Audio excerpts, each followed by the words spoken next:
you believe him. And there was some other interesting stuff in there, but the big question everybody's been, well, I think we all kind of assumed Ainge was safe and not going anywhere. But Brad's come in the question fairly in the last few weeks. And yes, the very top, the guy who's ultimately going to make this decision, is Brad safe. And I think this is where we can officially decide that he's not going anywhere this season. Now, after the year, we'll see. But there's not going to be a firing over the weekend like John predicted in the group chat. I mean, we're just not going to see that here. But what else did that say to you when it comes to Stevens? Like, was it a ringing endorsement, or was it just kind of we'll keep him around?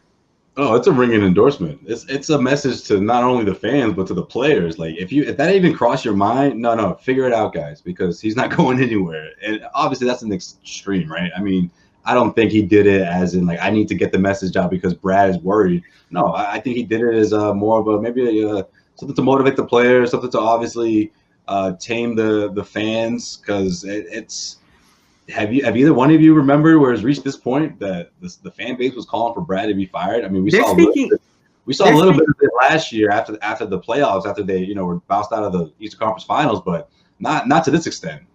They're speaking to the fans and media. I mean, there's been that sense that oh, this is a message to the team. I kind of laughed when John brought up the Ainge comments a few weeks ago in the Herald and Globe, as if these guys are reading the Herald and Globe or listening to 98.5, no less. Like, this is to the fans. This is to the media at large here. People like us, like, sending a message to the wider audience here, followers of this team, that Stevens isn't going anywhere, despite the heat, despite the calls for it. And I think that's the right move. Now, you're right, Jimmy. Criticism is due. I've always said that. The fire, I think, could come from a different place. A veteran coming in here, an assistant possibly added. You know what the Hawks did this year that hasn't had a huge impact on them, but has moved their defense a little bit, is bringing in Nate McMillan as an assistant. And their coach, Lloyd Pierce, has been criticized. I actually said he might be the next to go of all the coaches here in the NBA if this spiral continues in Atlanta and they don't get in the playoff picture, because McMillan's behind him. And so that's the kind of thing I would look at with the Celtics, and that's another thing you can't really do mid-year. But maybe before this season, I've said, let's bring in a different kind of voice, a different personality here, or at least someone to just compliment Brad and, bring a different style of leadership in there. I know they kind of try to do that with Evan Turner. We really haven't even heard from Evan Turner all year, have we? Like, that was just kind of like a training camp spectacle, and then like it's faded away and hasn't had too much of an impact. Yeah, I'm not sure exactly what his role is. I'm sure he's involved to some capacity, but to the point where he's affecting, player mentality out there, I'm not sure. Listen, I love the idea of bringing in, former player assistant coaches who work with a certain group of players. I mean, I've been saying that. I said that they should do that for Rob specifically. I was like, get somebody like KG, and I always use that name, but KG, I highly doubt is interested in, doing that right now in his life. But a player that has been there, done that, competitor that can, take a player or two under his wing, like basically like what Rondo's doing for Trae Young right now, except Rondo's still good enough to play. Like, you kind of need some players like that to give some guidance and some leadership that a coach, as smart as he is and as great of a guy as he is, might not be able to get through to a player because maybe he can't relate on every level, right? I mean, let's be honest. Brad Stevens is a great basketball mind, but he I'm sure that there are things that he doesn't comprehend that a player might be able to, understand more, right? From player to player, NBA player to NBA player. Not a knock on Brad, it's just the way it is. But I just think that there are things like that you could point to. So, yeah, I mean, I agree with you on that point. Josue, Ryan Bernardoni said this, and I always respect his opinion, but I disagree with him occasionally, and this is one where I disagreed with him, where he said, and we went over this a little bit in the group chat, is Stevens really an elite coach? And like, he's had the slip-ups over the last few years, the East Finals last year, 2019 certainly, and now there's a major slip on his part. But you earn your reputation. You pile up accomplishments over 8 years. TNT showed the graphic the other day. He's like the 5th highest tenured coach in the league. And that's not because Ainge has been sitting around or unwilling to make a move on him, or he's just had this, unearned seniority here that hasn't been challenged just because of complacency. I mean, he has earned all this time that he's gotten as coach here. and all the achievements that they piled up. And I know you laugh at East Finals because it's the Celtics, but that was a mark of consistency, and it was a mark in some years of overachieving, 2017 and 18 particularly. Yeah, no question. And when you look at his personnel, but you can't rest on your laurels, boys. Well, we talked about it last. Yeah, but you don't get fired for 1 year. I guess you can say 2 years if you loop this in with 19 compared to the bigger picture. It's the combination of the personnel, like so many different personalities, and the results were almost identical, right, throughout those years, throughout that span. And yeah, of course, 2017, you can say to a certain extent they overachieved, but to be the last team standing before, LeBron had to go ahead and go to the NBA Finals, that everyone knew that was going to be the next step, but to be in his way that many times, I think speaks volumes for the kind of coach that Brad is and for what he's able to do. I still think he's in the top tier. I don't think anyone or most people wouldn't refute that. I just think this whole, he's the next Popovich, I think, and that wasn't, a lot of people were feeling that way, that it was sort of just given to him and that it was a little too it was premature that he hadn't reached the NBA Finals yet. So I think it's a combination of people who went from, calling him the top 3 best coach in the NBA, who were saying, all right, maybe he's top 5, top 6. And some people was calling that light little fall. They're thinking it's way more, like he slipped all the way down the bottom. I don't think that's the case. Well, so listening to Wyc today, I wasn't surprised at all. I think I even said yesterday, Wyc's, when it comes to like loyalty, he's a pretty loyal owner, right? I mean, he sticks by, whether it's the front office, whether it's coaches. How hard did it get with Doc during those years? Because I wasn't covering them back then. Like, was it this level? Yes. Bobby, they had prior to the trades, they had the worst season like you could ever imagine. I mean, it was fire Doc every single day at the arena, on the airwaves. And Wyc Grousbeck literally said, I'm not, we're sticking with Doc. We believe in Doc. We love Doc, and we want him to continue to coach this team. If he's not going to fire Doc during that season, they had no idea that they were going to trade for Kevin Garnett and Ray Allen and flip it around. I feel like that was after Rondo went down, though, right, Jimmy? Like, up until that point, they were a few games above 500, but they weren't like this, right? Pierce was, pretty much done. Like, yeah, I know. That's the thing, though, because Rondo was almost carrying those guys. So when Rondo went down, it was like, wow. But then, Pierce went into point guard Pierce for like a couple of weeks, and they were holding themselves up a bit. It seemed like they're going to be all right, and then they just the last 10, 15 games, they went complete 500. And they sucked. That was an awful year. I'm telling you. Yeah. So what's that tell us about now? Like, is there anything there? It just tells me that Wyc respects, he respects Brad way too much to fire him during the season, just like he respected Doc way too much to consider firing him. And Doc was at that point way less credentialed as a head coach. He was fired in Orlando. And there really wasn't, other than him being a really great guy and players liked him, there wasn't a whole lot to hang your hat on. I think he had a good season or so prior. The 06-07 season? I thought you were talking about the last year of Pierce and Garnett. No, this was before. Yeah. 06-07. Yeah, dude, this was way worse. I mean, that was way worse. Yeah. Yeah, well, that's how bad it was. But like even then, like Wyc was like, I'm gonna stick by my guy. Like he's not getting fired, so of course he's gonna say that about Brown. I'm not surprised. Like, and I agree. Like, you don't fire a coach in this situation. You don't fire a coach. It has to be an extreme circumstance for you to fire a coach midseason. And this isn't that. And I don't even know if they'll consider it in the offseason because, like Wyc said, he knows that if Brad or Ainge went, they would be, an extremely hot commodity. Wouldn't it be something for Brad's? I'll say this, though. That's not a reason to keep a guy just because somebody else will take him. That's not a reason to. But he's making the point that, there's still a lot to like about having Ainge and Brad on your side, and he's not willing to put that in jeopardy right now. So we'll see. There's a lot of basketball to play. So I mean, a lot of that can change. Well, Wyc, and it's interesting because when they started their pursuit for their next head coach, Danny Ainge asked all the owners to list 3 head coaches, any head coaches that they would want to coach the Celtics, and every single owner had a Brad Stevens slot. Like, so I think that it just speaks volumes for obviously. I don't know if they would today, though. I think that speaks volumes. I know, right? I think that speaks volumes to how high they were before they hired him, and I don't think that's gone down between now and then, right? Like, if anything, it's gone up, or at least it stayed the same. Wait, who? You know, how Brad. they feel about Brad. You know, the owners. Who feels? How the owners feel about Brad. You mean the Celtics owners? Yeah. Oh, okay. I thought you meant around the league. No. I mean, like the ones that everyone that had a Brad Stevens slot, because they all wanted, out of the 3 head coaches that they wanted to coach to take over Doc, Brad was on that list for every single one, every owner's list. And I just think between now and then, like what's outside of the Kyrie season and what we're seeing within the last couple of months, when has this team had a reason to be really disappointed in Brad? So a buddy of mine, my buddy Matt, we're in a group text, and he texted tonight.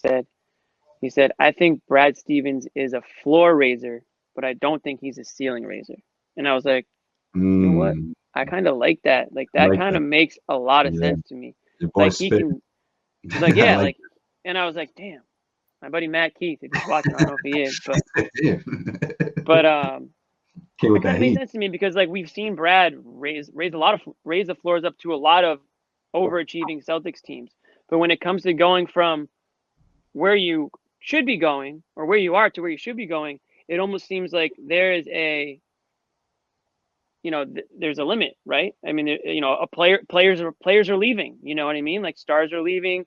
You've got some what looks like, I'm not going to say disgruntled stars here because they're not that, but they're obviously something's up. So I don't know if there is a ceiling that we're trying to get past here that we just haven't been able to.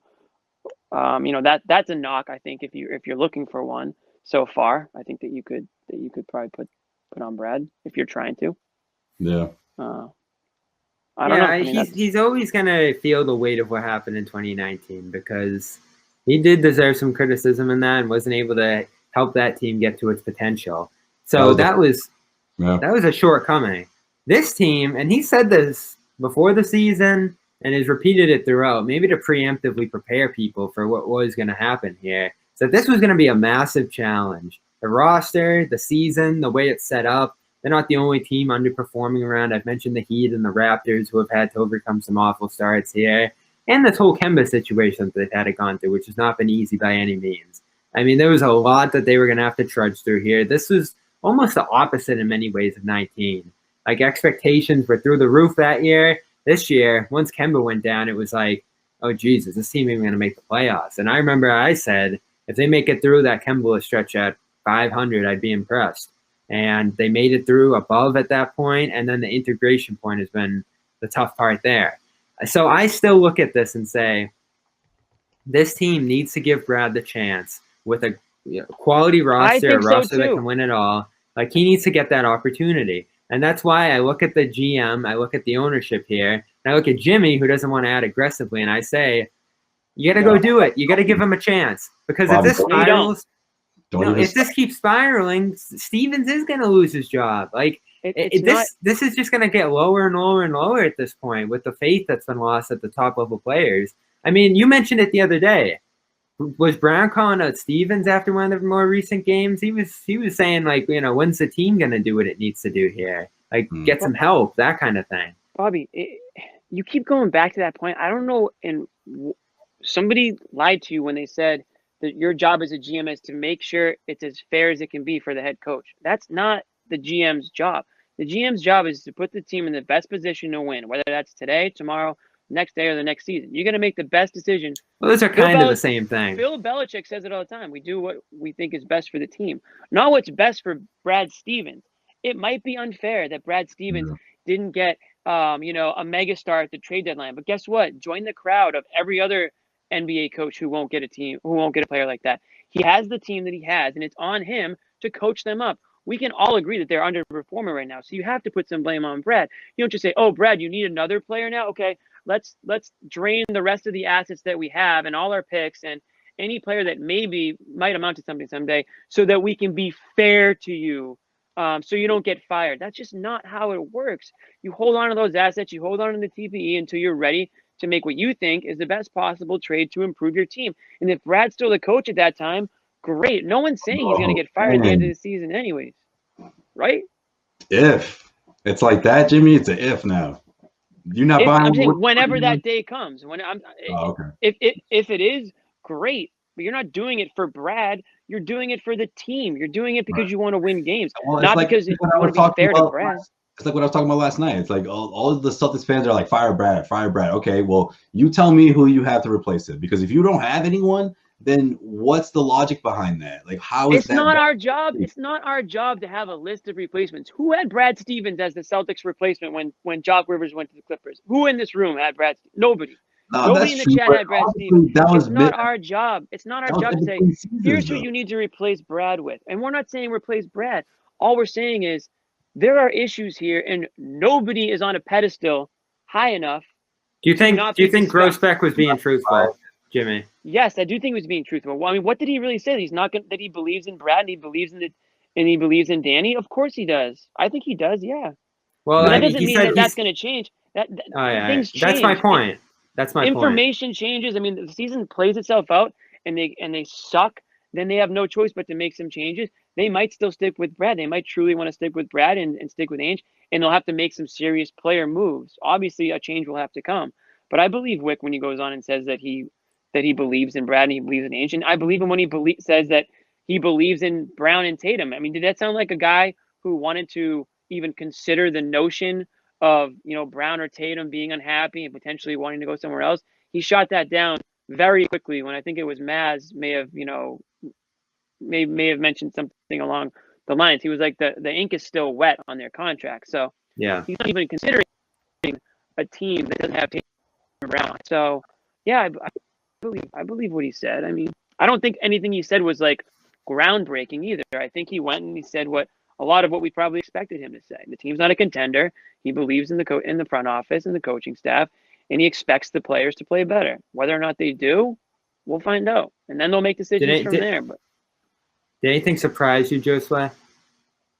No. In the interview, I had one thing. Wow, so this is loosely related to Jimmy's point, and I actually backed up Jimmy's point that maybe they won't use that TPE this year in a significant way.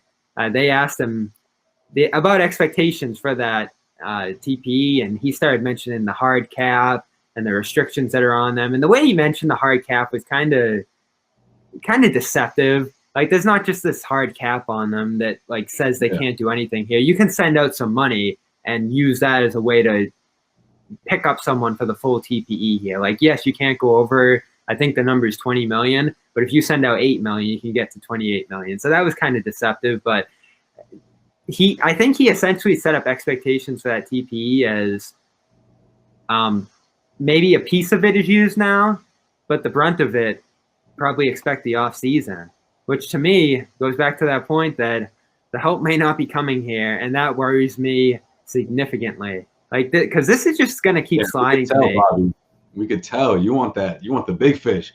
Yeah, and I'm worried. Again, I don't know what you think could happen. I don't know what you think is possible, or why you're so dead set on like this push to the NBA Finals. Like, what about this team tells you that they're even one player away right now?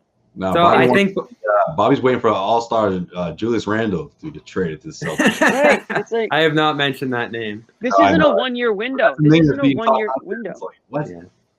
Like what Wyc even basically said, like, these guys, the ink on these guys' contracts are still wet. If you're building a team around Brown and Tatum, why are you acting like this is a one-year window and they need to go all in this year? They don't. And if they do, they've totally handcuffed themselves to do anything of real value in the summer or going forward. If you have nothing left, congrats. You have no assets and no draft picks left. And you have these 4 contracts. You better hope that they can all work together and win a championship, because that's the only way that it'll make it worth it. That's how we're going to wrap this one up there. You can sleep on it.